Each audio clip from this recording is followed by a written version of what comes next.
Jessica মেয়েটি সেই ছোটবেলা থেকেই এই ডলফিন মাছটাকে এত বেশি ভালোবাসতো এবং এত বেশি যত্ন নিত, এবং এই ডলফিন মাছটাও তাকে এত বেশি ভালোবাসতো যে সারা বিশ্বের মানুষ অবাক হয়ে গিয়েছে তাদের ভালোবাসা দেখে।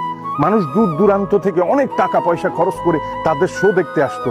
তাদের মধ্যে এই সম্পর্ক একজন একজনকে ছাড়া একটুও থাকতে পারতো না।